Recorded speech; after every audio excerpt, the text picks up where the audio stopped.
Guys, तो कैसे हैं आप सब। सबसे पहले तो आप सभी को नमस्कार, आदाब, सत श्री अकाल एंड वेलकम करता हूं आप सभी का व्यूज ऑफ यूपी, जहां के आपके व्यूज बनेंगे हमारे न्यूज और इस न्यूज से रूबरू होंगे आप सभी।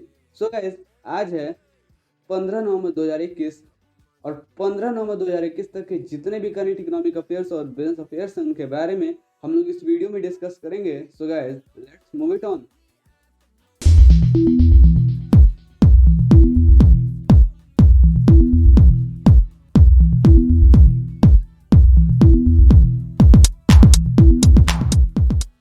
The first update comes regarding और इकोनॉमिक टिल 15 नवंबर 2021। या जो पहला खबर निकल के आता है हमारे अर्थव्यवस्था के संबंध में 15 नवंबर 2021 तक का, वो ये है कि पीयूष गोयल, जो कि हमारे देश के वाणिज्य एवं उद्योग मंत्री हैं, कॉमर्स एंड इंडस्ट्री मिनिस्टर, इन्होंने अपने रविवार की एक बैठक में कहा है कि भारत इसका निर्यात, एक्सपोर्ट, उसमें ऐतिहासिक ऊंचाई हासिल करने की राह पर है। India is on track to achieve historic heights in exports, यानी कि अभी तक जो एक्सपोर्ट्स में हाइक हमें देखने को नहीं मिला वो इस साल देखने को मिल रहा है। ठीक है, तो ये एक बड़ा अपडेट निकल के आता है और सारी चीजें भी उन्होंने कही हैं और उस स्टेटमेंट पर हम लोग को फोकस करना है।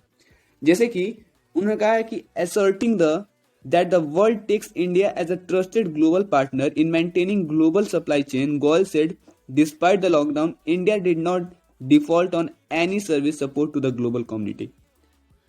पूरा इसका कंक्लूजन यहाँ पे निकल जाता है इनके स्टेटमेंट का। इन्होंने कहा है कि भारत को किसी भी देश ने अपने समुदाय से अलग नहीं समझा, यानी कि उसको भागीदार हर एक चीज में बनाते गए।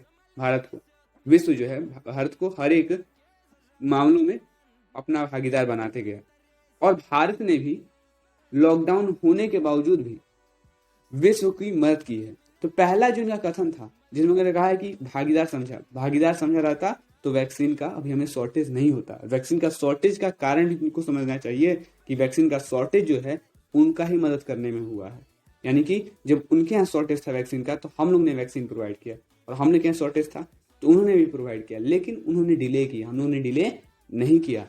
तो सेकंड जो इनका स्टेटमेंट था फुली करेक्ट है, पहला statement is not fully correct. ठीक है, मैं I am not raising question but मैं बोल रहा हूँ बस।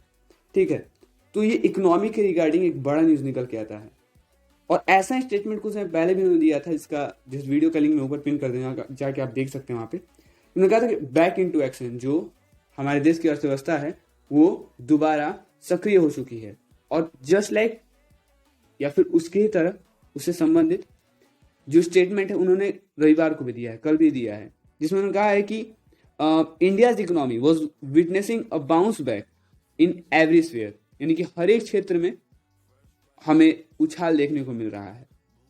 एंड इसी से संबंधित एक और स्टेटमेंट आया था एसबीआई के चेयरमैन का भी।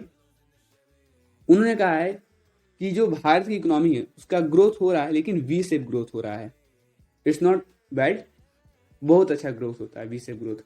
जितने तेजी से गिरता है उतनी तेजी से उठता भी है। ठीक है, वी शेप ग्रोथ जो होता है इकोनॉमी का, इसका मतलब होता है जैसे कि इतने तेजी से गिरा सेम इतने ही तेजी से उठेगा भी, तो ये वी शेप ग्रोथ होता है। ठीक है, ऑफ इकोनॉमी। तो एसबीआई के चेयरमैन का ऐसा कथन आया था कुछ समय पहले। तो एक बड़ा अपडेट निकल के आता है टिल 15 नवंबर 2021। First update comes regarding business affairs till 15 नवंबर 2021। या जो पहला खबर निकल के आता है व्यापारिक मामलों के संबंध में 15 नवंबर 2021 तक का, वो ये है कि मारुति सुजुकी इसका प्लानिंग चल रहा है कि ये और सीएनजी कार्स को इस साल या फिर इस फिजिकल ईयर में और प्रोड्यूस करेगा, प्रोडक्शन उसका बढ़ाएगा, बिकॉज इसका प्रीवियस ईयर में ही सेल्स जो है वो बढ़ गया है। बढ़ा क्यों है? रीजन क्या है? रीजन है due to high prices of petrol and diesel, and इस वजह से इनके सीएनजी कार्स का डिमांड भी ज्यादा हुआ और इनका जो सेल्स है प्रीवियस ईयर में 1,62,000 हुआ। 1,62,000 कारों को इन्होंने बेचा है प्रीवियस ईयर में। तो इनका प्लानिंग है कि हम लोग लॉन्ग टर्म प्रोस्पेक्ट्स को देखते हुए अपने बिजनेस का बुलिश पीरियड या फिर अपने बिजनेस को बुलिश में रखें। देखिए, बुलिश और बियरिश दो सिचुएशन होते हैं स्टॉक मार्केट्स के। बुलिश मीन्स बुल मतलब सांड, और सांड का जो सिंग होता है वो स्टॉक मार्केट में उस कंपनी के स्टॉक्स को हाई पे रखता है, और कंपनी का स्टॉक तभी हाई पर रहेगा जब उसका बिजनेस ग्रो करेगा, और बिजनेस को ग्रो करने के लिए आपको लॉन्ग टर्म प्रोस्पेक्ट्स देखना पड़ेगा। एंड लॉन्ग टर्म प्रोस्पेक्ट्स तभी सक्सेसफुल होगा जब आप फ्यूचर में रहोगे, प्रेजेंट में नहीं।